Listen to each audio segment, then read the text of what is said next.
All right, GBU, baseball is back on the Friday night stream starting tonight a little earlier. Usually we have these at 7 o'clock, of course, but tonight starting just around 6:15 here. We're going to be talking NFL, MLB free agency for both sides. We're starting with the MLB, though. That'll be the majority of today's show. Finally, we have some stuff to talk about. As always, JD here with me. How are you, John, on this blessed KB, Friday?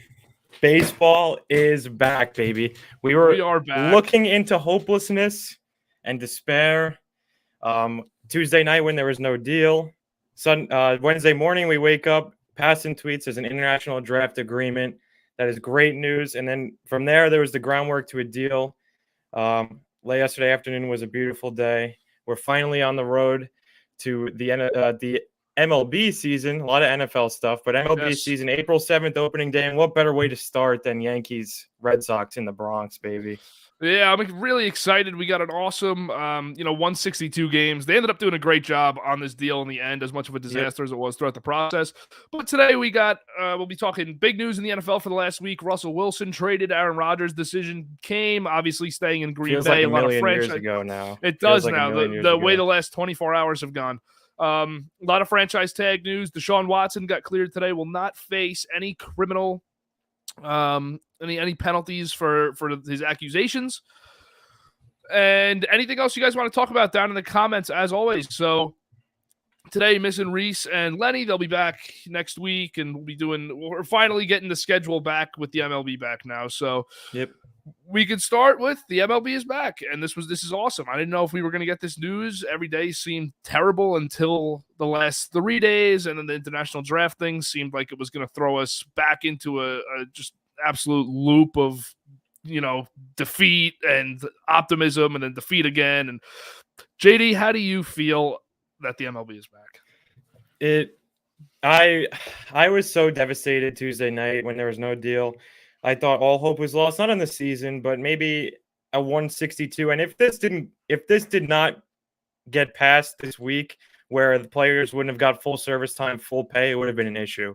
We would have been doing this and probably into May, maybe Memorial Day start, maybe June 1st. The fact that we're here, free agency going as we speak, players are signing as we speak, is glorious. MLB Network is back. MLB coverage is back. Baseball starts April 7th. Spring training started today. Everyone reports by tomorrow or Sunday, which is just beautiful news. There's nothing like MLB season, and I cannot wait to talk about Mets and Yanks all summer on GBU. It's going to be some electric stuff. So we had a couple free agency signings go down today, and of course, we have to remember that prior to the lockout in part one of this free agency, the Mets were the team that made all the headlines. Max Scherzer, Starling Marte, Escobar, Canna, list goes on and on. Last year, they got Lindor. So the Mets have loaded up prior to this lockout for their 2022 hopeful championship run.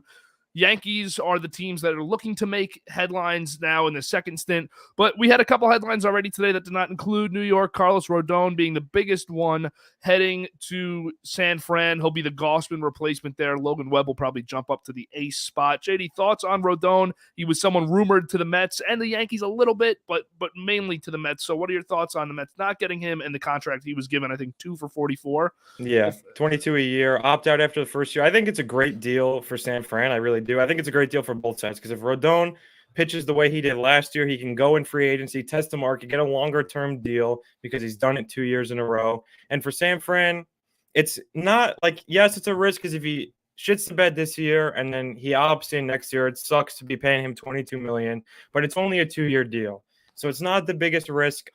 I would have liked if the Mets signed him. I think he's a good number 3. I wasn't overly pushing for them to do that. So I don't know. I think he was very good last year, but the years before that, he's been hurt. He had like a 4.7 ERA in his last 3 years combined. So it was a little worrisome. I think the Mets would have improved greatly with him in the rotation, because the back end behind DeGrom and Scherzer is a little suspect. But I think it's a great deal for the Giants. I think they're going to be a very good baseball team next year. One thing I want to note, a little not off topic, but on the Giants, I was going to post it on our story. Their over-under win total, I think, is set at like 85.5. Yeah. I don't see how they don't go over. I don't think they're that good as they were last year. I don't think they win like 105 games like they did. Maybe they don't win the NL West, but 85.5 wins seems like a layup for the Giants. And their rotation, they're good. They really are. Last year they were great. We'll see if they do it again this year. They've got Webb, they've got Rodon, they've got DeSclafani, who was great last year. Lost Gosman, but they filled that slot. Big Len, I just don't see how the Giants go win under 85 games. Yeah, I think the Giants too. I mean, if you look at their losses for an over-under win total, Chris Bryant's obviously a loss, but not for that over-under trade deadline acquisition. They were the best team in baseball prior to the trade deadline. But Buster Posey's probably their biggest loss, and he provides a huge hole at the catcher position that they've had filled for so long with one of the best to ever do it. Posey, massive loss. Gossman, I think, is going to get replaced by healthy Rodon. Now, is Posey a 20? Like, is he going to like account for like 20 wins? No. Is he going to lose them 20 games? Like, no. Not like, you know what I mean? Yeah. Because compared to last year. Yeah, you never know. You never know. Posey's a big loss. He definitely is. Posey's a big loss, but a lot more has to go wrong for this team to lose under 85 games. Now, or to win under 85 games. Now, that being said, Dodgers are great, like we know, but they're getting worse. I think they got worse this offseason. Losing Scherzer, losing Bauer. Obviously, that was last year. Yep. They brought back Kershaw today. We'll touch on that in just a moment. But also the Padres, you have to think, are going to have a better year than last year. Gotta if think Tatis stays healthy. That's a tough division. So it's a tough division. If any team was to go from first to, third or fourth next year, obviously I'd have to pick the Giants. But I don't see it happening. I agree with you, JD. 85, that's a low number for the previous 100. They won 107 games last year. Yeah, that's for absurd. them to lose 22 more this upcoming season. They're not going to match that production. They won't win 100 games. But the fact that, I don't know, 85 seems really low. Other than that, I love the Rendon signing. I think it's great for them. I think it's great for him. And hopefully, well, we've seen it. It's getting the ball rolling. Simmons signed, Kershaw signed. Hopefully, he gets the ball rolling tonight. Some big moves. A lot of big names left on the free agent market. A lot of big names. So Kershaw, is there much you want to touch on with this? It's kind of a simple deal here. It's 1 year back to the Dodgers. There was like a pipe dream that he would come here, and even if he came here, we'd see how. I don't even know how well he would pitch outside of LA. He's on the back end of his career. 1 year deal seems right at the Dodgers. I don't think he should have left. The only other place that really maybe seemed possible was the Rangers. He goes back home. Not much to talk about. The Dodgers are a great team. Kershaw staying just, I don't know. Doesn't make them too much of a better team. So let's move to Andrelton Simmons, who, if you're someone who hasn't been following closely through the lockout and with the rumors and just with speculation, might not seem like a huge deal to you. A below-average hitting shortstop, $4 million 1 year to the Cubs. Arguably the best fielding shortstop in all of baseball. Simmons is a great fielder. But this really kind of makes you think Correa is not going to end up in Chicago. I think Houston's getting ruled out now. They've not met. They've not met nearly the price point that he's looking for on an overall contract. I think they only went to, Len will know, correct me if I'm wrong, 185 for 7 years. Correa. So Correa could very well end up a Yankee. I'd also watch the Red Sox for Correa. I thought Simmons was going to be the Yankee shortstop this season. Yeah. So for him to leave, and I was excited at the idea of that because I like a guy at the bottom of the lineup who has a role on the team, even though it's not, Stanton and Judge and Pete Alonso and Lindor. Like, we ask so much of these guys, but Simmons, we know what we're getting. We know you're getting the guy that's going to go play in the field, and he's going to absolutely lock down shortstop for you. Correa's going to do the same thing in the field, but we also expect him to hit 285 and be a postseason monster. JD, do you think the Yankees will end up with Correa in the end of all this? I don't, but I wouldn't be shocked. I don't. It seems like Correa is shooting for the stars with that contract because he wanted pre-lockout. He wanted like $300 million. That is not going to happen anymore. I don't think he's going to take a short-term deal, and it's definitely, I don't think, going back to Houston because there was a rumor that he sold his $1.6 million house. That's a bad sign for his return to the Astros. I don't think he ends up with the Yankees, but it would be, man, would that be electric if Correa went from Houston, from enemy to good guy in the Bronx. Would be electric. I think they have a shot. I don't I don't know. Big Len says 3 at 100. Do you think KB he would take a Yeah. short-term deal? So what I'm hearing from Steve Phillips at MLB Network, has been on Mad Dog the last 2 days. Mm-hmm. He's saying that Correa's deal, he was looking for the Lindor contract, the absolute home run, and he obviously is not getting that. He's not getting that now. So he's thinking a deal for Correa could either look like what Len just said, or a deal for Correa could very easily look like 7-year contract at 225, Yeah. but an opt out after year 2 for Correa to leave and get the big contract if he's been performing.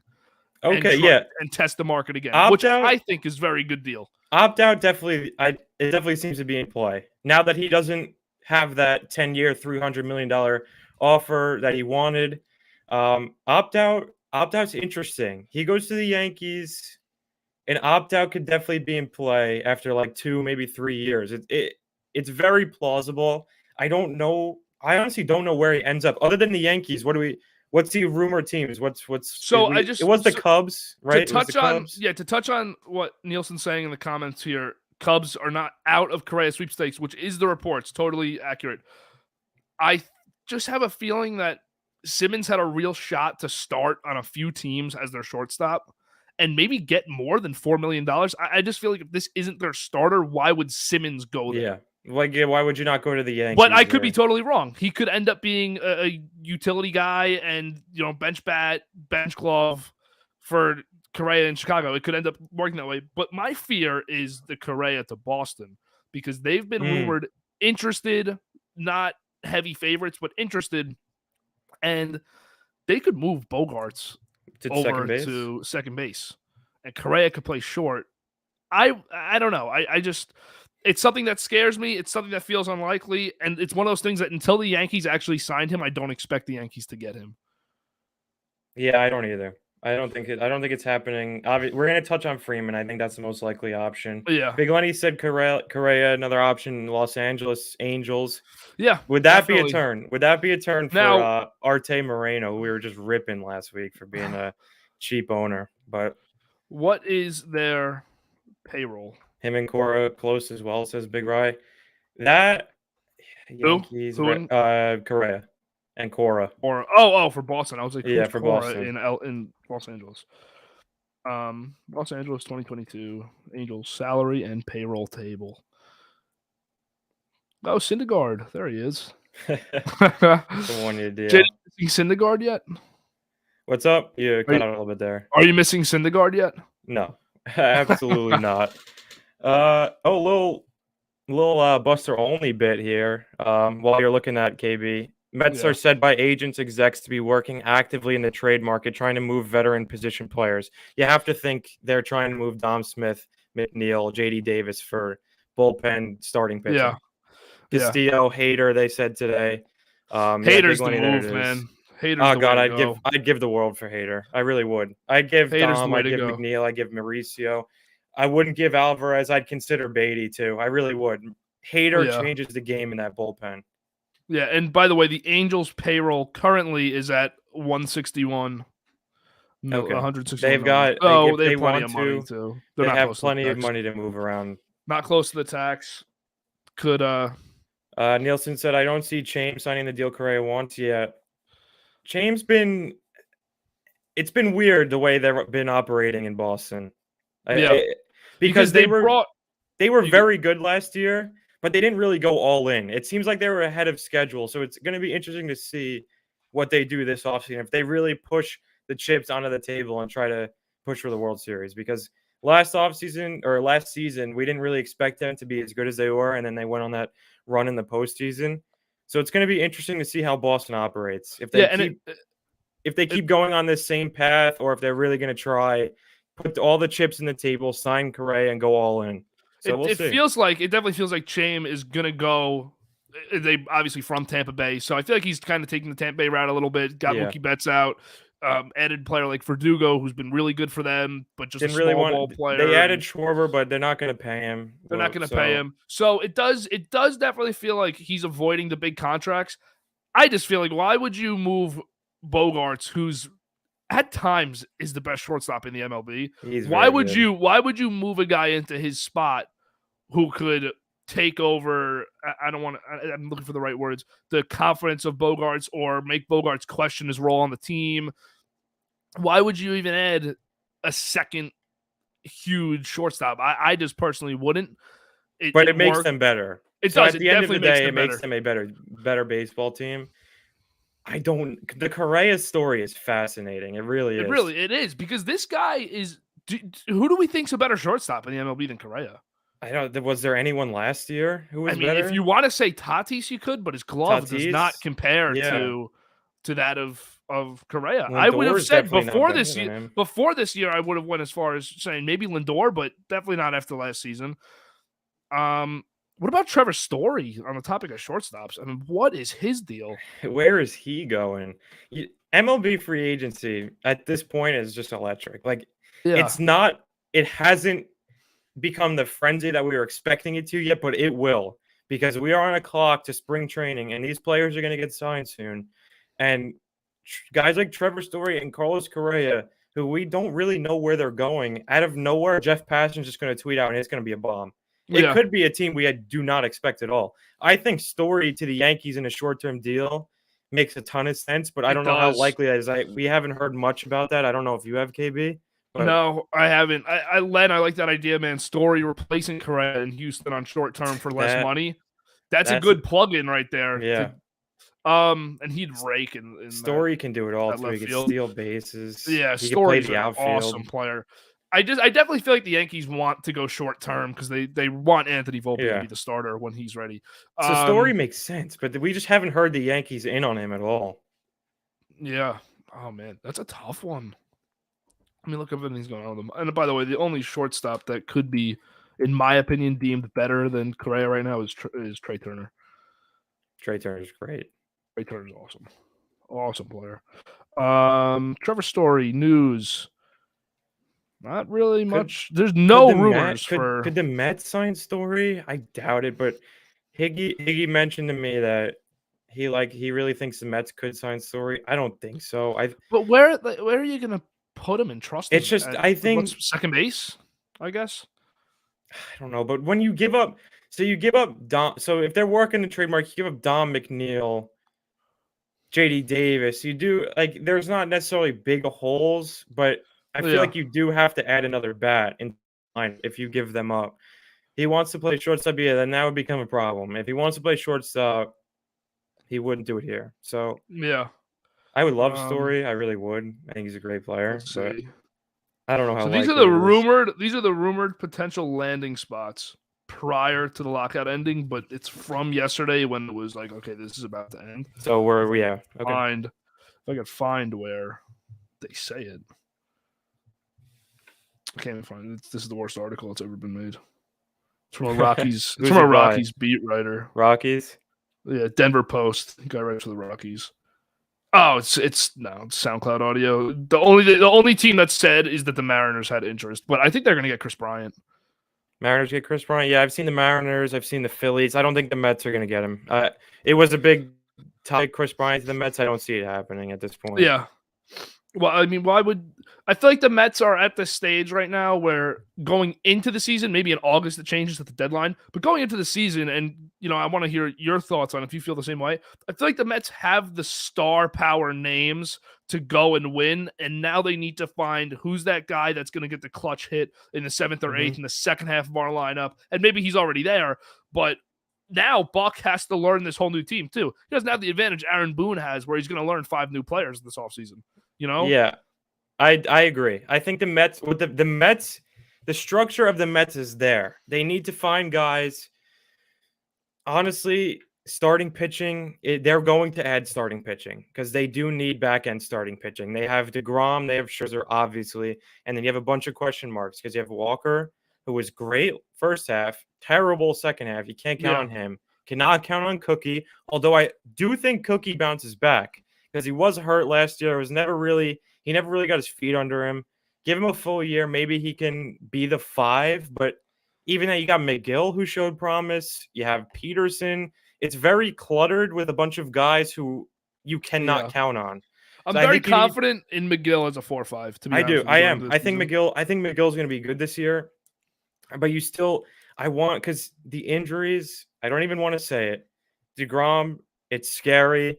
You cannot fall into the trap last year where you're throwing Yeah, Garrett Eichhoff out there every 5 nights. it's It's nice not not having good. him hit now, though. That's awesome for you Yes. guys. Yes. While he was a great hitter, it takes a lot Yeah. of stress off my shoulders because every time he got up there to swing, I was just cringing. It was bad. It All seemed right. like every swing he got hurt. Here's a question that just popped into my mind, and I want to hear what people in the comments think too.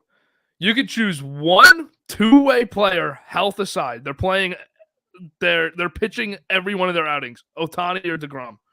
I'm taking DeGrom. If he's Yeah. hitting in my lineup and pitching, If DeGrom is pitching alone, it makes him so much more valuable. And the fact that he can hit the way he can hit, yeah, I think you got to take DeGrom. But he's probably one of the worst 8-9 hitters in the league in a full season of him pitching every game and hitting every game. But he's the best pitcher in the MLB. So and Ohtani could be the MVP hitter, but I think most of the comments are probably going to agree with us if I had to take a yeah, guess. You see just an DBT, and interesting thought. Interesting thought is that DeGrom might be the best two-way player in baseball. he might be. He might be. Otani's We just ability not to can just see it. hit 40 home runs is Yes. absurd and pitch to a 3 ERA. But how much longer is Otani going to be able to pitch? Because I Yeah. know Big Lenny shares the same feelings. When does he move fully to right field, or when does he move to DH? It's going to be a matter of time. I don't think it's this year. I don't think it's next year, but eventually it's going to catch up to him. And I think he's going to have to be a full-time hitter because he's great at it. So here we go. All We right. got a little nugget from Andy Martino.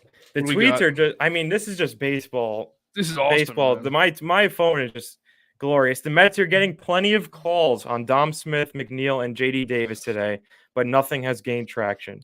The team sees them as good players and aren't going to give them away. Mets aren't actively shopping any of the three. So that's a shock. Season starts today. No one else gets signed. Who's the DH? I think it's Robbie. I really do. I think it's Robbie or Dom Smith. Yeah, I think it's either one of those two. Robbie, we got to see spring training. Robbie, we got to see what he can do. Yeah, but you got to think he has a shot at DH now. His cap, there's no cap space, so it doesn't matter. But he's making a ton of money. He was suspended last year, which gave us the flexibility of he gave us like $25 million back, which was great. But he's back this year. He's going to be at camp on Sunday. You got to think he has a real shot at DH, and you got to think Dom Smith does too. Right now, I think I'd say Robbie, even though I don't really want that. But he can give you 20 home runs. He can bat 260 for you. So I don't think it's that bad of an option, but we'll see. Yeah. We'll see what they add. I would love Schwarber. Honestly, I'd love Schwarber. Schwarber would be such a perfect. They want a lefty bat. I love Nelson Cruz. They won't sign Nelson Cruz, but I love him as a DH for an option for an NL team now. The options are endless with the DH in the NL. Also, a note that was brought to my attention by Lenny prior is that St. Louis is interested in Luke Voit for the Yankees fans. So DH is becoming a huge need in the National League, of course. So when you have that surplus of bench bats like the Yankees do, and really the Mets kind of do with potential great hitters on the bench with Dom Smith and I think JD Davis is a fine player. I just don't want him in the everyday lineup. Yeah, so for a team like Miami, or obviously you wouldn't trade anyone in division really, but a team, just bad teams like that who are looking to fill a DH for the year, you could get a decent bullpen pitcher, I think, for a good bench bat right now in the National League. And that's why, if you have a guy that you could send to Milwaukee, if the Yankees really wanted to make a splash in the trade market, they could go after Hader. They won't because the bullpen is really good, but you could send Voit and prospects for Hader without giving up like an Anthony Volpe or something, because you could fill the DH role with Voit, who's a very good hitter. And there's just a lot of trade possibilities now with the DH spot opening up because it's such an important part of the lineup now. I'm hoping. I want somebody to sign right now. Yeah, alive. That would be epic. That'd be awesome. Do we think Freeman? We didn't talk about Freeman yet. What do we think about Freddie Freeman? I think he's going to be back. I think Freeman's a Yankee. I don't know. I hope so, man. I really do. I think he's Just going to be back in Atlanta. the fact that they didn't want, like, they obviously wanted to re-sign him, but they were not Yeah, because coming up to his asking price before the lockout. Like, if he's sitting lockout, he's like, man, Atlanta really didn't sign me before the lockout. Now I have all this time to think about possibly playing for the Yankees and hitting 40 home runs yes. out at the short porch, batting 3, playing first base every day.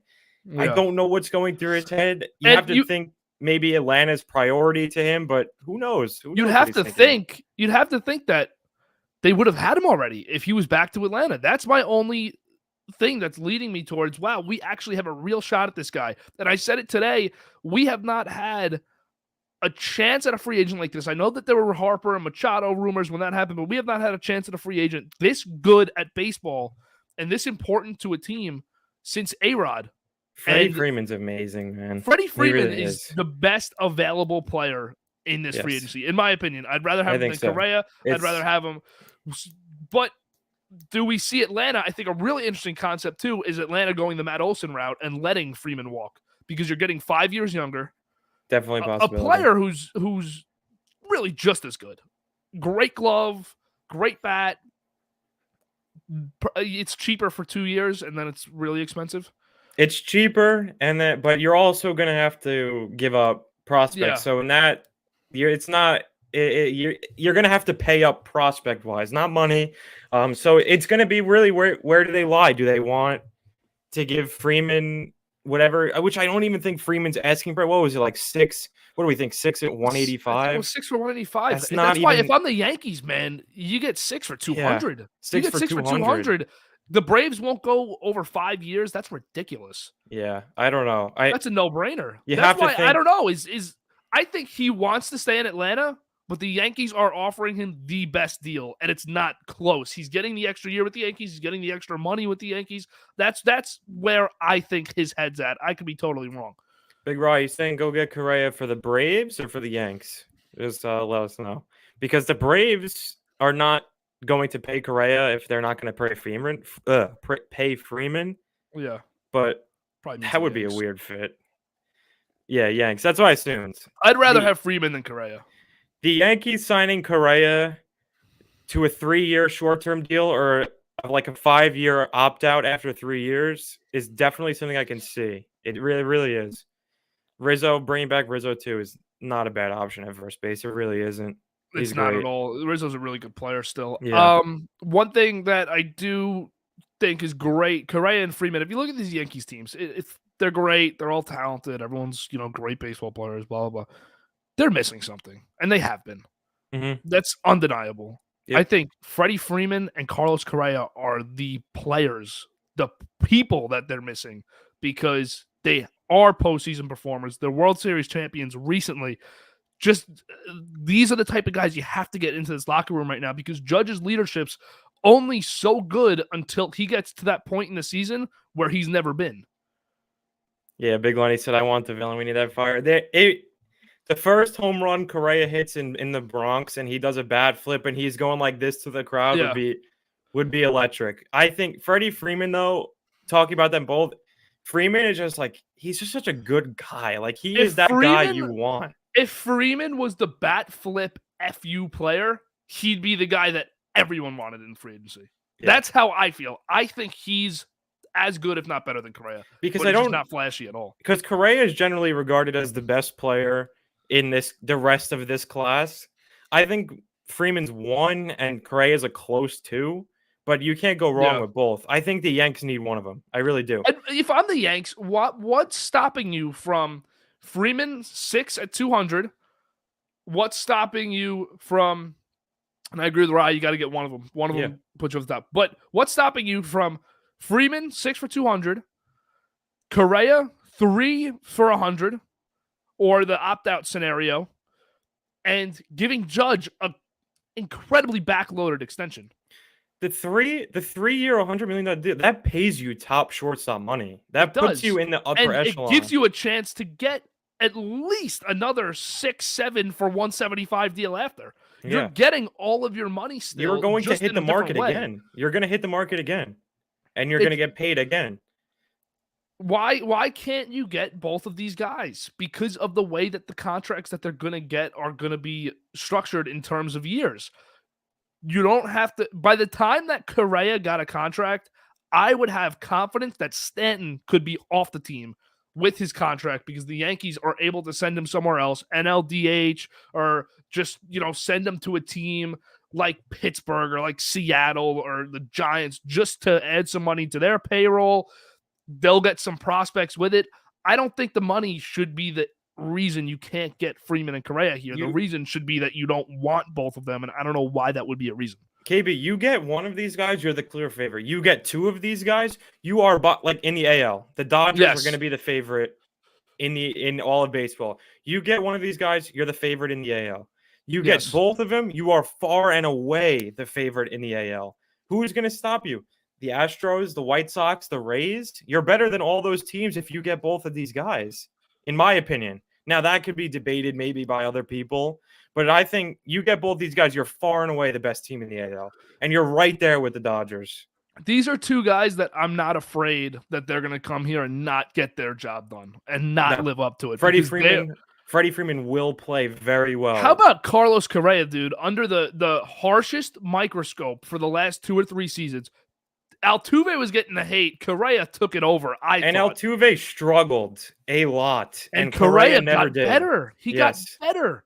These are just guys that if Freeman struggles, it won't be bad struggling because he's not a Joey Gallo type of swinger.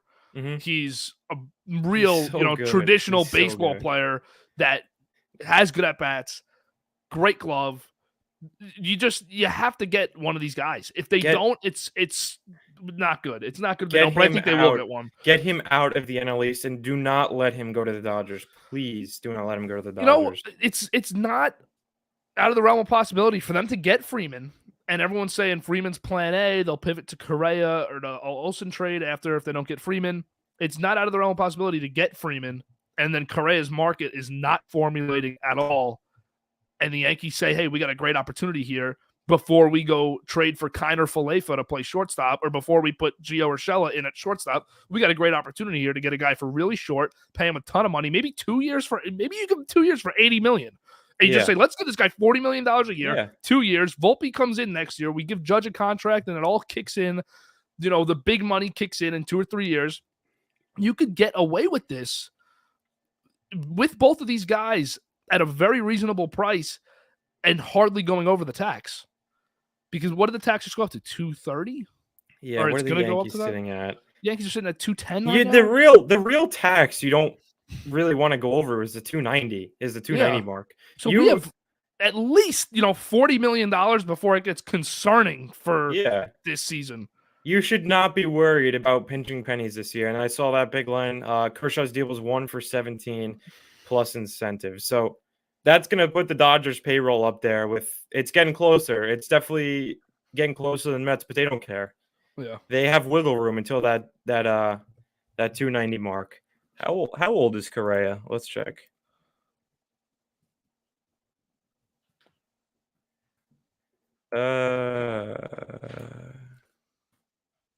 Carlos Correa is 27. I mean, that's why if he gets a 3-year deal or an opt-out after 2, he's going to be in his prime due up for another contract. I'm trying to find some news here because I just saw a great point that a Yankees fan made. This is not a credible source or anything, but he says, put it this way, if the Yankees wanted Simmons or a stopgap, they would have went over 1 for 4 like the Cubs did. You could have went 1 for 5, 1 for 6. Leads me to believe they are in for Correa or Story, or they're keeping Gio at shortstop until Peraza/Volpe are ready. That's very reasonable thinking, in my opinion. It is. And now hearing that makes me feel better about the Yankees' chances of getting Correa. It does. Yeah. I'm sure he would love to play in the Bronx. I'm sure he would love to take on that. Like, I don't know. He seems like that kind of guy. And as Freeman knows, Freeman would be fine too. So. Yeah. As much as people want to, especially the Leniacs, want to praise Brian Cashman and defend him, I think there's pressure on his job. 13 seasons without a World Series now. And Theo Epstein's going to be back in the mix next offseason for a general manager job. You have to go all in this year because Boone's job is on the line. We already know that there was in the ownership group, there was interest in bringing Buck Showalter in 2 years ago, and they ended up not going for it. COVID hit. Should have jumped on that. Should have jumped on it. I totally agree. Even last year. And it might have been last year, actually, that it happened. It was last year, I think. Or it was this past season. I think it was this past. Yeah, I think it was. Wait, was this the first year removed from COVID? Yeah, it was. Yeah. So, yeah, it was this past season, I think, middle of the year. They have to add one of these guys for Cashman and Boone's jobs to remain safe. Cashman's probably going to be here till he dies. He should have been gone 5 years ago. I'm not having this conversation, though, right now. But KB, I got one here for you. Yeah. What does getting Correa and Freeman mean for Gleiber? He's playing second base, probably. Will DJ play third? I don't know. DJ's a huge question mark. I'd love to see Gleyber get traded. I'm not a huge fan of Gleyber. I think that he's got value in the eyes of other teams. Young still is coming 2 years ago had a great year. 2019 had a great year, best middle infielder production wise in the league. I'd like to get rid of him. I think, he doesn't run up the baseline at all. He doesn't seem to be in it when the team's not. What happened to him? I don't know. He reminds me of Sanchez a lot. All the talent, just not a great player. And it seems to be a reoccurring theme. It does. I go back to the Yankees player development. I think that these guys get in as rookies, and naturally they're so good at baseball. And our analytics department and player development starts tweaking the swings, getting the launch angles going, getting into their heads the philosophy that hurts hitters. You might agree with the philosophy, but it hurts hitters that a double play ball is worse than striking out. Hitting a ground ball with man on first or a force out anywhere in the infield is worse than striking out. I think that all those ideas get into these players' heads, and they become far worse hitters, less discipline. And Torres and Sanchez really just I think lazy at times. Well, I'll ask you, KB, to see if you agree. I think that's where like a guy like Buck Showalter makes a whole world of difference. That's where he changes it. Exactly. Because I think I'm expecting different showing from the Mets this year, because last year they were talking about how the analytics department and the coaches got so up in their head about what was coming that they were almost guessing up there instead of going up there, see the ball, hit the ball. I think Buck changes that whole thing. I think you have to assume he would for the Yankees too. Because and I just to talk about the Yankees analytics, I think it speaks volumes that the Mets brought in Buck Showalter and they brought back Sandy Alderson, obviously, who's an older baseball guy, more of my thinking. Mm-hmm. And the Yankees brought in Luis Rojas to fill out their coaching staff. And I'm not even saying like, oh God, we brought Rojas in. I don't care that we brought him in to coach third, but we brought in one of the biggest analytic driven idiots in the history of baseball to our coaching staff. And I want to just address these comments quick. The move to shortstop is what it is. It could have affected him, but this guy has fallen off drastically at the plate. Is a move 20 feet to the right side of the infield the reason your average is dropping 60 points and you're hitting half the amount of home runs and RBIs that you hit 2 years prior? No, I really don't think it is. I think that this guy's swing is worse. I think he's a lazier player than he was when he first came up trying to get a spot in the big leagues. And I think it shows. I think it's evident. What about that game against, I believe it was Tampa Bay, on a pass ball that he easily would have been safe at first? He walked up the first baseline and we lost the game. He just seems disinterested up there. I don't know. I don't watch as much as you guys to know like if a move from short to second could affect him at the plate. I would say no, but you guys know more than I do. You watch every Yankees game. It just seems like he was, I don't know, disinterested at the plate, whatever you want to call it. He wasn't good in the field. It just looked off. I guess you could say let's give him one more year, but we'll see. And also, this guy played shortstop his entire life. He played second base for 2 years. After he came up to the league, he played second base for 2 years because we had Didi, and that's where he ended up being. Why is the guy that played shortstop and was the best shortstop prospect in the MLB's problem at the plate because he went back to shortstop in the fourth year of his career? Why is that the statement? Why is that what we're convinced with? Now I could be wrong because I saw a guy like Stanton go from DH where he was struggling to left field, and he was the best player in baseball in left field at the plate. Yeah. So but I think that's also has a lot more to do with just sitting down the whole half inning. You're out in left field. Yeah, you're thinking about is hitting and the crappy at bat you just had. In left field, you got to go out, make a few plays, get your body moving a little bit. Because we all know, we've all played baseball, sitting around for a while before you're at bat is like the worst thing you could do before you're at bat. Yep. They did the same thing to Gary. They wanted them to be defensive studs. Well, I'd love for them to be defensive studs. The two worst defensive players on our team. They're both bad. If Torres hit 230 but locked down shortstop last year, I'd be banging on the table to make sure he stays. And we'd be in a totally different situation. Torres didn't even lock down second base when he was at second base. So I don't understand why it's like defensive. Gary's one of the worst defensive catchers I've ever seen in my life. And this guy is so lazy. He's on half a knee. One knee's down. The other half is down. He doesn't move for pass balls. He doesn't block anything. When you get to a point where your ace cannot pitch to your catcher, there's a problem with your catcher.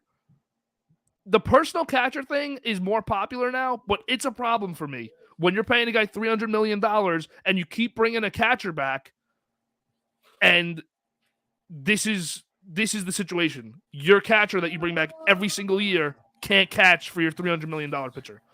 And Torres, I feel the same way about him as a player that I do about Sanchez. I got one more year of Torres, and then I'm done with him if it's the same. Yep. DPT, we'll circle back to that whenever we're done with baseball. We'll talk football soon. Yeah. Anything? So other free agents we got who maybe signed tonight. Anyone who we haven't talked about? Castellanos. I think the general consensus is that Castellanos goes to Miami because that's his hometown. I think there's been a connection there. Also, Conforto to Miami, there was a connection. We'll see what happens there. Castellanos is interesting because he almost gets forgotten in the mix of all these free agents. It's like, he was great last year. He's really the best hitter. He's the best hitter last season of this. Marlins, Higgs. Yeah, it definitely looks like Castellanos, Marlins, Phillies. Maybe I think Harper is definitely pushing for the Phillies to get Bryant. I think that's a real scenario. We'll see if they pay him. It would be a good move and make them better. To touch on the Marlins thing, after the Jeter incident, do they even want to spend money on players though? I don't know. So there was always a connection to Castellanos, but the whole Jeter scenario and issue is weird now because if they go pay Castellanos and Conforto or one of them or both of them, then it's like, oh, they're spending. So, and they have a great young rotation. The pieces are there.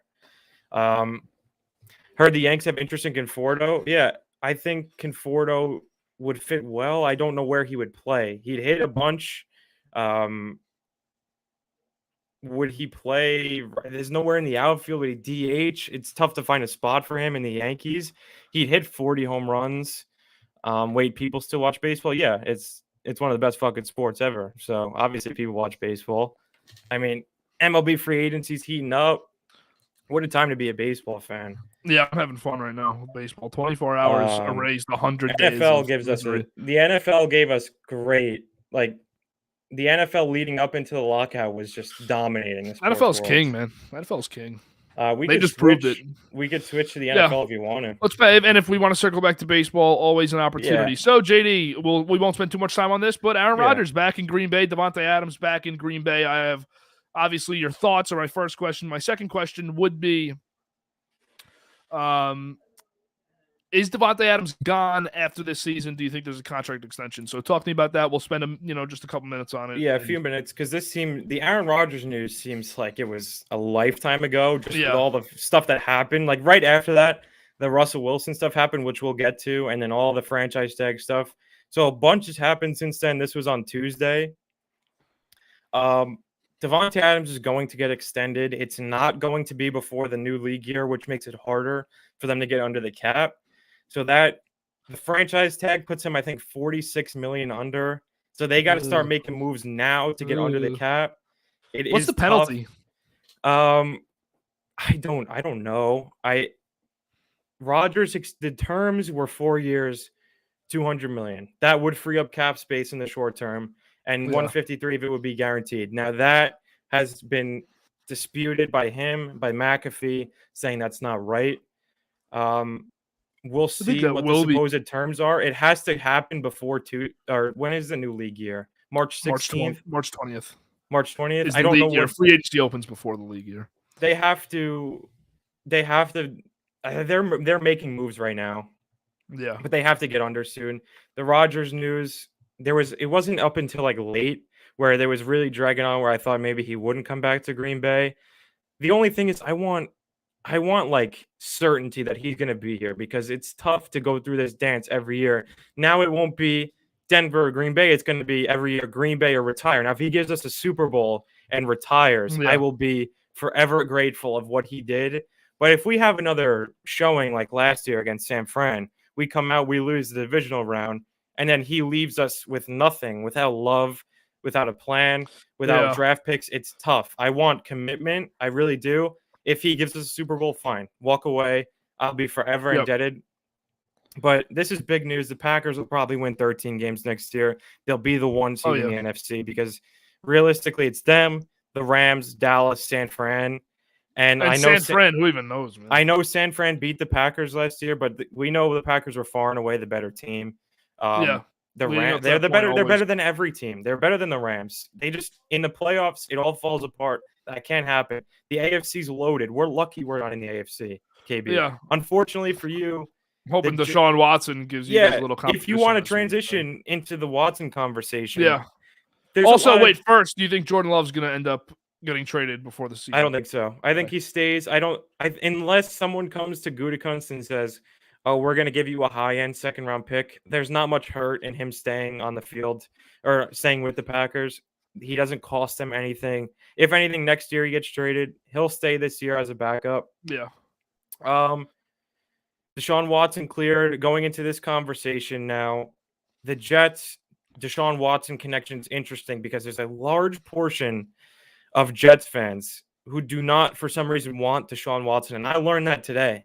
I thought if you put out a poll and said, well, should the Jets trade for Deshaun Watson, it would be 70-30, yes, no. Yeah, Instead, it's like 65-35, no. Yeah, so this is Evan Roberts from Carnan Roberts poll today. He put it out at 4:51. It has 7,357 votes. 64% vote no to should the Jets try and trade for Deshaun Watson. I think I watched a lot of games last year with the Jets, and they're not going to trade for Watson. They're going to stick with Wilson and try to build around him. But they should. But it's fun to talk about hypotheticals and what should the team do.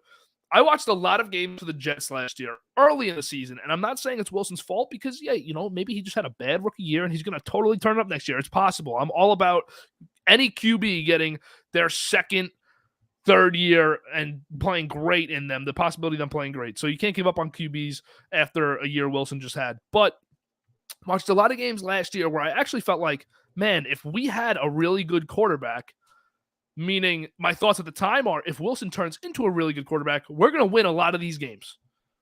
And we would have won 8 or 9 games last year with Derek Carr. If you added Deshaun Watson to that team, because the offensive system they put in place was very good, Salah's defense, I think, would have been top 25. It was 32nd. I think it would have been top 25 and in a position to get better this offseason if we had a quarterback that could stay on the field for the first 12 weeks. But you can build a great team around Zach Wilson, but if he's not good, the great team's for nothing, and we're going to restart. Yeah, the talent in the AFC is so unreal. Ridiculous. It's ridiculous. The Jets, while I can see the argument that Evan made today was you don't want to give up on quarterbacks this early, and the Jets have so many picks and so many resources. You can totally build around him. But the fact of the matter is you can go get Deshaun Watson, and he is a top 5 QB, and you have him locked in at $35 million cap hit until 2025. The way the cap is going and the way Aaron Rodgers is going to reset the quarterback market, that is a steal. I really do think that's a steal. Nothing at all. And the Jets can move the needle in a trade just as much as the Giants can. Those teams, I don't even think either of them are going to offer for him. They should. But the Jets and Giants can move the needle the most for Deshaun Watson because of the draft capital they have, And the Jets have a guy, I think, in Zach Wilson, who the Texans would take and start Yeah. next year at You move the quarterback. needle, and maybe you don't give up that third first-round pick, and you just give Yeah. up 4. If You give up the 2 this year. if the you give up the 2 ones this year, and then one of the 2s this year and Zach Wilson, that actually might get it done compared to what some other teams. Yeah. I think Carolina is going to go absolutely all in. I think Carolina is going to sell their soul for Deshaun Watson. Everything they could possibly put in the trade package they're going to do. But Carolina, if it were Madden and there were 3 trade slots, the Jets have the best chance of getting him. Carolina is going to deal McCaffrey. There are 2 firsts. There are 2 firsts, 2 seconds, maybe a 3rd first. I don't know, one of their corners, J.C. Horn maybe. They're loaded at corner. They're going to make the biggest offer for Deshaun Watson. But the Jets and Giants could if they wanted to. Even if Wilson ends up being the Jets guy, that doesn't mean he's a top 10 quarterback. Look at the AFC. Dude. If Wilson ends up being the Jets guy, which I know that a lot of people criticize him and they have every reason to, I really think that Wilson is going to be, at the very least, their Garoppolo to the 49ers in the offense. I don't know if the team will be as good, but I think Wilson at the very least is the Niners type of Garoppolo, where good enough to get you in games, won't lose you games, because the second half of the season we saw that he really cut the turnovers and everything, but won't necessarily take over games and win them. I think he has the ability to do that, though. We saw it a couple times last year. But if he's better than, it would be a miracle if he's better than Burrow, Mahomes, Herbert, Russell Wilson, Lamar, even Derek Carr. I mean, if you're better than Derek Carr, you're a great quarterback. Could he be? Sure. Why not? He could Josh be. It's Allen, only 1 year in. Even Mac Jones. Like, you have another guy in your division who's it was a good winner. That's what I will say about Mac Jones. Good winner, good game manager, executes his offense properly. You got to get a guy that could compete with the Patriots defense too, because the Patriots are going to score 20 points every game anyways. Yeah.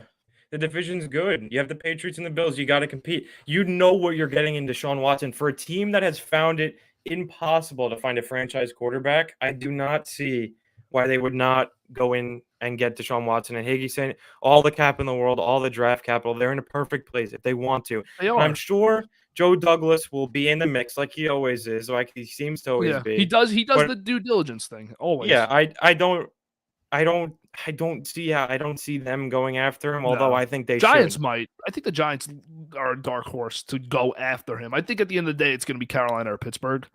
Maybe Seattle, if Seattle's desperate to speaking of, I just saw something, and now not the most reliable source, but JPA tweeted from like at Move the Sticks or something on football that Seattle is going to push hard for Deshaun. I could see it. It makes sense. So I think Carolina. I'm going to address this right now. Mm-hmm. I do not trade 10 for DK Metcalf. I'm not saying it's not worth it. I think that there are other avenues the Jets can take. One of them we talked about a few weeks ago here for the Jets and for the Giants because of their surplus of cap. If Seattle is trying to get Deshaun Watson and they need more draft picks, you can send your second round pick, which is like a late first, to add to what Seattle is giving you this draft. That's a way of getting Metcalf, because you get Metcalf back in a 3-team. Do the same thing with DJ Moore in Carolina. Also, the Jets have 3 young corners in their first or second seasons that were very good last year, and that I think you can pair with the 36th pick to get a guy like DK Metcalf. But a question I want to ask you, because I think we feel the same about Amari Cooper, and not like the weird thing that's going around right now that he's not a great receiver. Yeah. Would you trade your 3rd-round pick for Amari Cooper over your 10th round pick for Metcalf? Because they're saying a 3rd round pick is what Dallas is asking for. You would you do that or the 10 for Metcalf? It's tough because I don't know. I want to say this before I say you trade the 3rd for Amari, but I will say I think trading 10 for DK is worth it. I understand the point you're making that you may not have to trade 10 for Metcalf. But if the offer presents itself and that's what they want, I think it's a good deal. It sucks you have to pay him next year, but the Jets are not pinching pennies. They're not short on cap space. Let's think about this from the perspective you do trade 10. If they traded 4 for DK Metcalf, I would run down the street with no clothes on. Like, this is, don't get me wrong, I'm not anti trading 10. I think there's better ways to do it, and we can't just look at, oh, what's the good draft, the one straight up deal that you can make. But let's say you trade 10 for Metcalf. Why don't you move out of 4 and add 2 picks in the first round? Or add a pick this year, add a pick next year, add a third this year. You definitely could. There's still ways to totally make up. If you're not sold on the guys you're going to get at 4, like Thibodeau, or if you think you'd rather a guy like Johnson, maybe Jermaine Johnson, move down a few picks, get him. You could trade back into the first if you really want to with two seconds. They've so many different ways the Jets could go because they're draft capital, and that's the one thing that Joe Douglas has shown us we can trust him with. Is it free agent signings? He's been shaky with free agent signings. Is it draft picks? He's 1 for 2 in the drafts, one great one, one terrible one. But he moves and manipulates the draft to get the players he wants. Even though Denzel Mims sucks, he did a great job manipulating the second round last year to move down almost 20 picks to get Denzel Mims, who's one of the highest regarded receivers coming out of that draft. Moving up for Elijah Vera Tucker didn't really cost us at all. You gave up 2/3 and you moved up 11 picks in the first round. Or 9 picks in the first round to get the best left guard in the draft, who was a great rookie last year. If another guy, Allen Robinson, I think Allen Robinson got schemed out. You can tell, you watch Chicago more times than I do because you watch him at least twice every year. Yeah. Allen Robinson is not as bad as the stat sheet says because he got franchise tagged and held hostage in Chicago, and they did not give him the ball. Fields would never throw it his way. But I do not feel bad because 3 years ago in the offseason of 2018, I think it was, the Packers offered him a very similar 3-year deal that he declined and went to Chicago. So I don't feel bad, but I have to acknowledge the fact that he is still potential to be a wide receiver 1. He is definitely a wide receiver 2. Allen Robinson's great. I would love him in Green Bay, but we don't have the money. We're 46 under. I don't see it happening. But for any team who needs a wide receiver, I don't think it'll cost him that much because it'll be a short-term deal. Maybe he wants to hit the market again and reset that value, go to a good team, boost his stats. I don't think it'll cost you that much. I really don't. Just like Amari Cooper, a 3rd-round pick, going back to what you said, KB, for Amari Cooper is worth it. The idea that he has fallen off, to me, is just blasphemy. I think he's still a wide receiver 1 in this league. He's still young. He's not making an insane amount of money. He's making wide receiver 1 money, but that's what you got to pay up for talent in this league. So I don't know. There's definitely avenues for teams to upgrade a wide receiver this offseason. Metcalf's one of them. Cooper's one of them. Allen Robinson's one of them. I saw Will Fuller is a budget option for a team like the Packers are a better team who's tight on cap. Many ways to go. And I wanted to go back to what I saw a comment from Drew up here. The Colts have $70 million cap space and haven't made a big move yet. I'm kind of surprised. Now, the thing with the Colts is they always have cap space, and they're never active in free agency. And that's because they save up for that Leonard and Quentin Nelson kick. They're going to pay Darius Leonard. They did. Yeah, the kicks in next year, I think. Yeah. So the Colts have all the money in the world to go get a quarterback, to go get anyone they want in agency, but I don't think they're going to because that's just how the Colts operate. Now, a name I like for them, I really like Jimmy Garoppolo. I think he could win them football games. I think he could win them a few playoff games. He has before.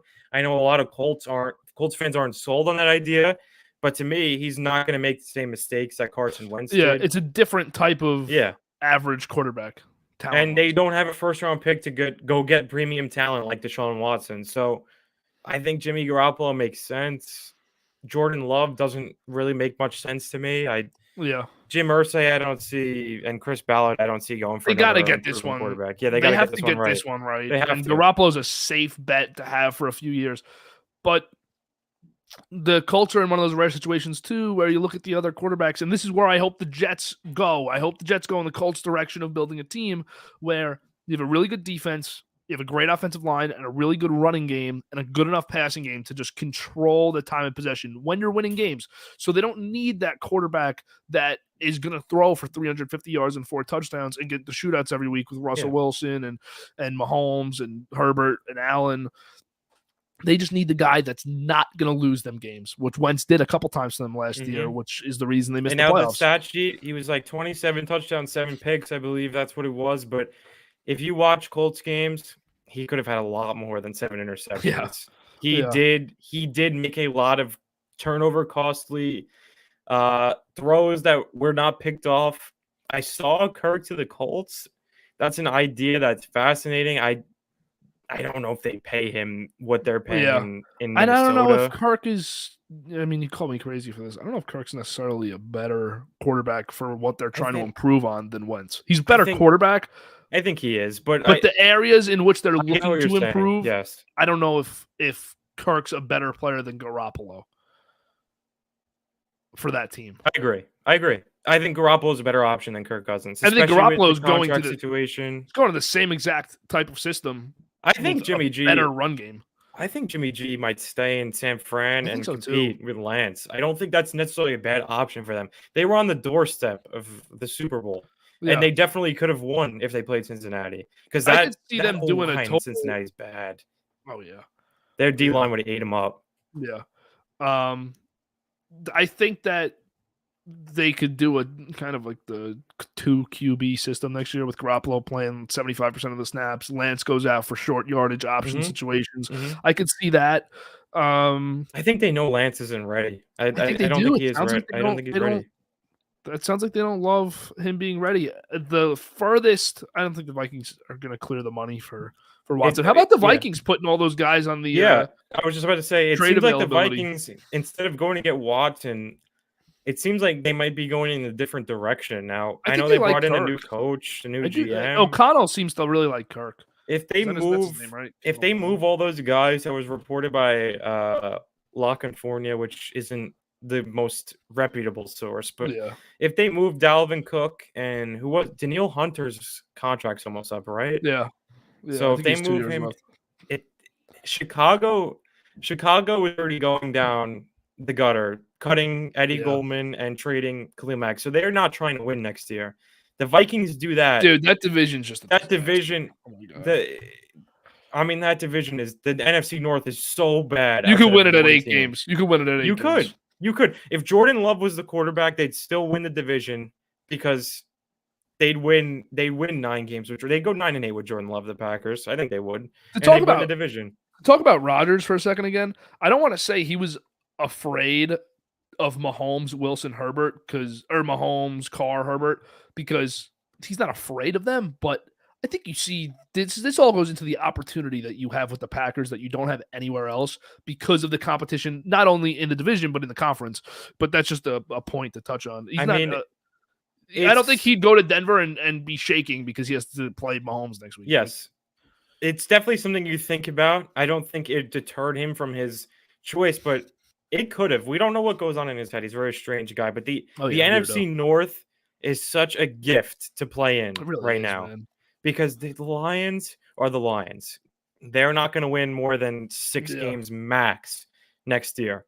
The Bears are not going to win more than 6 games next year. And the Vikings, while the Packers may lose in Minnesota once a year, it's always a tough game.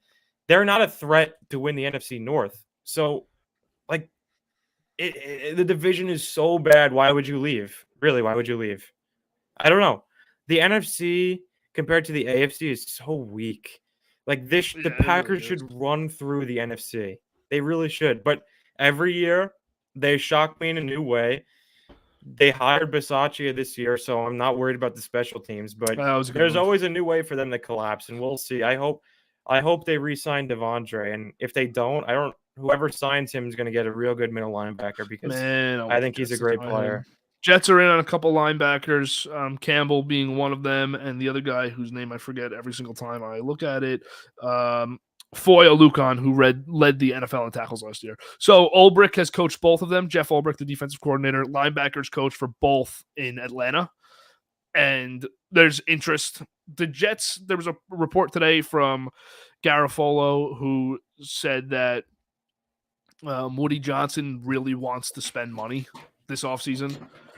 And I think Woody wants to spend money on Arsenal or whatever, Chelsea, whatever soccer team I go don't buy follow, them and but sell go the buy team to them and me. sell the Jets. Sell the team to me.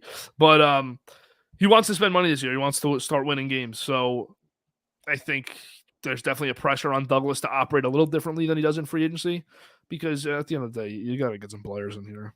You got to start filling whether out the Jets go get Watson or not, they have to load this team with talent, because they're not going to compete next year in the AFC if they run out the same team, and they won't run out the same team because they're going to make moves, but they have to make the right moves. This team, whether it's Metcalf, whether it's Cooper, just has to get better. It's just and you got to hit on those 2 firsts. If you trade the first, you got to get a great player. A point I wanted to go back to with Metcalf with the Jets, a fear I have with Metcalf, deep ball receiver, runs the streak better than anybody because of his athleticism. Russell Wilson throws that deep ball so well. Yes. I mean, he's the best deep ball thrower in the NFL. He drops it right in the basket every time, perfect throw. I don't trust that Zach Wilson's going to be able to do that next year. I agree. It's the concern, but you can't worry. But because I hate to get caught up in San Fran, because Shanahan's the master of that system. Yeah. And same thing with the Rams. They turn non-Metcalfs into the best weapons in the league. Kittle's a freak, but other than that, Debo, Cooper Kupp, these are the best receivers on those teams, and they're 2 of the top 5 receivers in the NFL. Neither of them have the receiving athletic ability that Metcalf has, not even close. No, Metcalf's a freak. Debo's not even a number 1 receiver receiving-wise. He's just used in a way that makes him a top 5 receiver in the league. So I see that system, and I kind of think, hey, you know what? We can I really like Elijah Moore a lot, but we can get away with another second-round pickup receiver or trading into the first round to get one later. And maybe Metcalf's just not the best fit for Wilson and this offense, although he's a great player, and I'd be incredibly excited if they got him. I think Amari Cooper fits it a lot better. You go get Metcalf or Cooper. You have Elijah Moore. You sign, I don't know, Allen Robinson, or you draft someone in the 2nd, 3rd round, whatever it may be. You're talking. That's a receiving core that Zach Wilson really can hopefully put up better numbers next year with, and the Jets can win a few more games. But I don't know. The way it looks right now is Wilson should have a offense that there's no excuses. It's not going to be a Sam Darnold situation. He's already going into next year with a top 20 offensive line if they don't change it at all. If they don't improve their offensive line, it's top 20. So he's got a receiving core right now that's very thin with Elijah Moore and Corey Davis, and then all question marks because Berrios is probably gone from what I hear. Berrios, I think, is going to walk. He's going to get a lot of money because of his special teams ability. Yeah. But you got good running back and Michael Carter. They're going to add another one. Unless the defense, there's no reason for Zach Wilson himself not to be good. If he's not winning because the defense sucks, that's a different story. But that's why I'm excited though with this Jets team, because Douglas actually is doing it right, even if you think he's good or not. It would really be unfortunate if next year we're at this point in the year and we're talking about how Zach Wilson probably isn't the guy and Deshaun Watson's balling out for the Carolina Panthers. That would really suck. It really would. It'd be like a missed opportunity. Do we think that Brian Flores has anything to do with Deshaun Watson in Pittsburgh? No, I right? Don't think so. I don't think he has that influence. I have heard that idea floated out there, and I'm sure he would want to go to Pittsburgh, but I don't think that's the driving force in what is going to be his decision. Because I'm sure he's going to choose where he wants to go. He's got a no trade clause. Houston kind of has to work with him to figure out where he wants to go and then pick the best package. So. Yeah, I think they get Jensen would be a real nice signing for the Jets, and like any team, he's a 3 years, $30 million deal. Yeah, you have your center for 3 years. Maybe you got to go 3 to like 36, 38. Yeah, because if bidding starts, it is what it is. Jets gonna have $60 million in cap space, $70 million by the time free agency kicks off on Monday. You got to get this done. Let's go. I agree. I want to go into next season with Douglas having to cut a player or two to get back under the cap. That means he did. That means he went all in this Yeah, offseason in free agency. that means he did his all. Because I go into every single offseason with $45 million plus in cap. One, because we never have a quarterback under contract. That doesn't help it at all. But you don't want to be a 6-win team going into the offseason every year, 50 million cap space. And look at teams like the Chargers. Let's talk about that for a second. Khalil Mack, good move, bad move, or in the middle.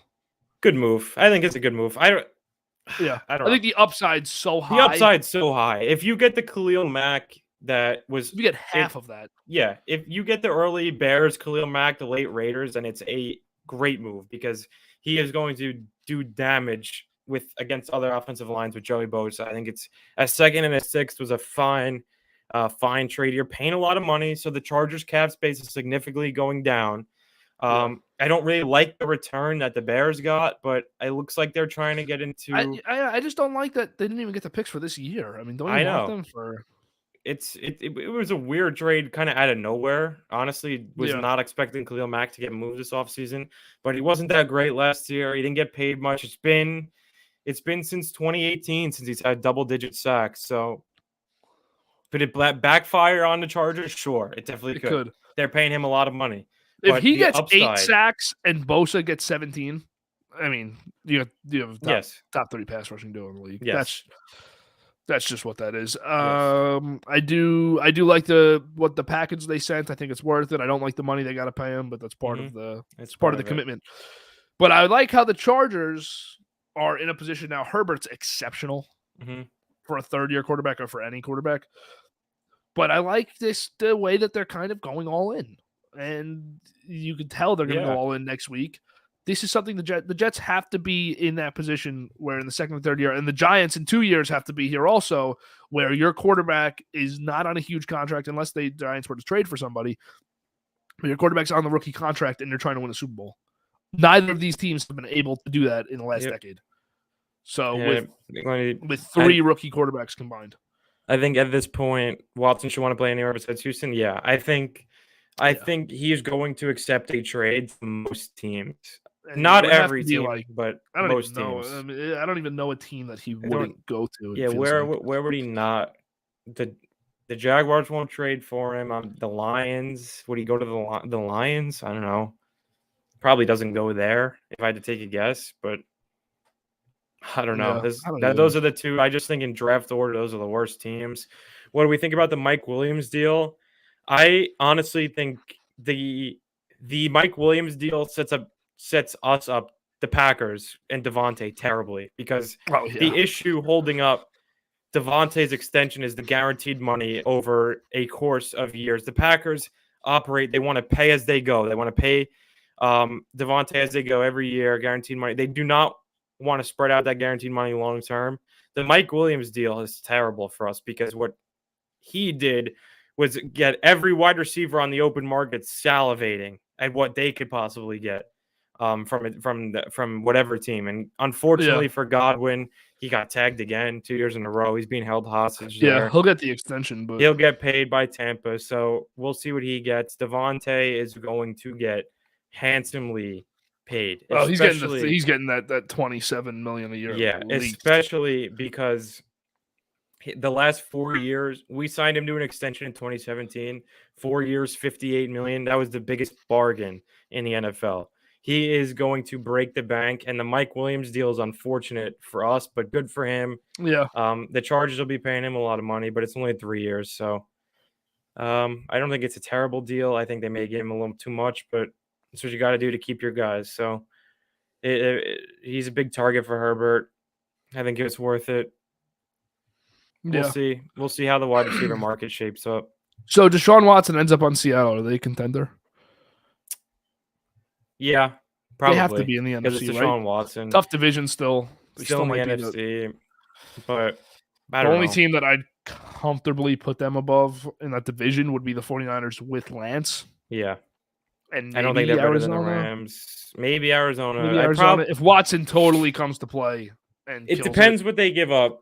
They probably give up draft capital. If they're getting Watson, I'm sure they're not giving up Metcalf or Lockett or Carson. Yeah, exactly. That's why I think Metcalf thing's a bit of a pipe dream too, because they're obviously not going right into the I don't think they want to move him. Mode here. I don't think they want to. I don't know. Lockett, maybe. Lockett has a contract. They maybe want Could to the clear some cap Seahawks? space. And I really don't like Pickett in Seattle. That's not going to happen. It really only I don't think they Willis. draft the QB. I don't think they draft the QB. I don't really like any of the QBs this year, honestly. Besides No, I don't Willis, like enough to risk him. obviously Washington's not drafting a QB now, so the quarterback class this year is going to be interesting where they all fall. Well, let's think about this scenario of top 2 picks in the draft. Cam Robinson got tagged. I still think they can go with Kwanu or Neal at 1 because they still need a help at the other 4 offensive line positions. But let's say they take Hutchinson at pick 1. Lions had the worst pass rush in the NFL last year, but they don't have a quarterback. Could that be a spot for a quarterback, or do you think too high? I would for a team to trade up with the Lions, or for the Lions to take a quarterback for the second pick, regardless, to be a quarterback picked. I think it could be. I don't know. I think the Lions, honestly, if Hutchinson goes, I think most likely option is they trade down, and maybe whoever jumps up, whether it's Seattle or I don't know, Carolina, it seems like they want Watson, but I think it's definitely a slot where a quarterback could go if Hutchinson goes. Maybe even a team trades up and takes Iquanu or Thibs or whoever. I think it's the draft. If Hutchinson goes 1, the draft turns into mayhem. It does. And I wonder if before the draft, if we'll get an inclination of who the Jaguars are taking. I know. Because I feel like it's so they could take Tibbs. If it turns out to be Hutchinson, I want to be totally surprised. Like that would be electric on draft night. If we're thinking it's going to be Iquanu and Hutchinson is a chance, if we're thinking it's going to be Neal and then Hutchinson goes, that would be electric. Yeah, it's weird thinking about the draft. We're gonna be doing a group mock draft either next Friday or the Friday following, whichever one has less news. So probably the Friday following, we'll get big free agency stuff. We were going to do it this week, and the MLB happened and the NFL happened. Yeah, if the MLB did not get going, we would be doing it this week. No baseball news going on yet. Are there any moves possible that make the Cowboys a contender? They're already a contender, especially in the NFC. The Cowboys will contend. They will probably win their division, barring a Eagles-Watson trade. I don't know what moves they can make. They're going to draft. They could draft a Jabo. I've seen popular there. I don't know if he falls to them because I don't know what you think. KB a Jabo probably rates. I think they're going to take a wide receiver. Take a wide receiver and try to fill the Cooper role. The Cowboys are already a contender, so they're going to be in it. Yeah, they are. If Dak shows up to play in the playoffs and they really put it together on offense in the playoffs because they haven't, then they could win the Super Bowl. The Cowboys' absolute floor, again, is a wild card loss, just like this year. Their ceiling is the Super Bowl. They could, because the NFC, you never know what happens with Green Bay. You never know what happens with the Rams. Maybe the Rams aren't as good next year. Cowboys will be a contender next year. NFC is not that good. I'm sure they tagged Schultz, so they'll keep him around. He's a great fit in that offense. Dak loves throwing him. CD is going to take the wide receiver 1 role. I'm sure they'll re-sign Gallup if they get rid of Cooper, which they're going to. Dallas will be there next year. I don't like them keeping Zeke over Amari because I think Tony Pollard's a really good back. But Pollard's got star potential, man. That's a whole nother discussion that is to be had. I don't know how Cowboys fans really feel about Zeke these days, but to me, on the outside looking in, I think Tony Pollard's a good back, and I don't know if Zeke's worth the $16 million cap hit. Is that what he's getting paid? I'm not sure. That's off the top of my head. Yep. So it's terrible. That was awful contract. Running back contracts just don't work. Look at McCaffrey. I mean, none of these work. Yeah, Aaron Jones is cut. Aaron Jones is cut after this year. Packers have structured that so to be where they will cut him after this year. And I love Aaron Jones, but the contract we're paying him, while AJ Dillon is probably better than him, honestly, he's going to break out this year. He broke out last year. He's going to be a monster this year. AJ Dillon's going to be a stud. What should they do with Zeke? I don't think they can do anything. I don't think you can even trade him. The only option too much dead money comes with everything. Unless it's not. This is not baseball or basketball where you could retain salary. This is just. Do they even benefit by cutting him? I'm sure they would. I think they probably benefit like nothing. They're They not probably, going. They're not going to cut him now because it's clear who they're cutting or trading, which is Amari, which is going yeah, to get them under the cap. Uh, yeah, as a Cowboys fan, I want him gone. Yeah, I don't know. I think that's a fair assessment of Zeke. yeah, definitely. Tony Pollard's just as good behind that offensive line out of the If not backfield, better, yeah. if not And they better. have such a high-powered passing game. You just don't need Zeke. You can get another receiving back. Only thing Big Lenny said, only thing is Metcalf has to be paid out this year. Yeah. Yeah, but Seattle, they got maybe he money. doesn't want to. They'll pay. Seattle's got money now, especially that they got rid of Russ. Trade for Watson though. The only thing is DK might not want to come back, which is true. So if they trade him, you got to assume maybe he wanted to be Yeah, moved. he could be telling them now, I'm not going to re-sign next year unless we win the Super Bowl. So like that type of deal. All right. Well, anything else you want to touch on tonight? No, I think we're We're good. good. Nice busy week. Next week will be great because we'll have actual substance to talk about instead of scenarios. Like this week was great. Yeah, this but week's great. Next week we're gonna have most of the MLB free agents signed. The NFL free agency starts Monday, which is awesome. We're gonna have a bunch of moves Monday, which will become official yeah, Wednesday. As soon as the baseball season gets like really in full swing, probably sometime in April, we're gonna start doing a topic-based kind of baseball only thing. I'm still going to do the live streams because I really love doing the live streams. I think yeah, the interactions we have provides for much more conversation. So, like, we didn't plan on talking about the Cowboys today, but I thought it was a good conversation. So, yeah, this is a lot of fun doing the Friday nights, and I cannot yeah. wait Next for week we'll be baseball back season 7 o'clock. 7 o'clock next week. We'll be talking about everything from the next 7 days. NFL, MLB, anything that happens in the week, let the frenzy begin. Yes, This type of week though calls for a possible emergency live tomorrow, and it does. you just never know what's There's gonna unfold. definitely a chance that we are live Yeah, tomorrow. We are live Sunday because there is going to be a flurry of moves. If the Yankees sign Freeman or Correa, I'm sure we will talk about it yes, earlier than Friday. yes, agreed. All right, thanks for tuning in. Make sure to Yes. subscribe, follow us on Instagram, TikTok, Twitter, GBU Pod. The lives are also going on Twitter now, so that started tonight. So hopefully we see you this weekend with some good news in the next 2 days. If not, we'll be back next Friday, and we will definitely have a ton of news, whether good or bad for us. It's just good for the sports world. So we're in a great place right Yes. now. JD, any closing remarks? Closing remarks. Let the frenzy begin. Cannot wait. Exactly. See you next week. Yes.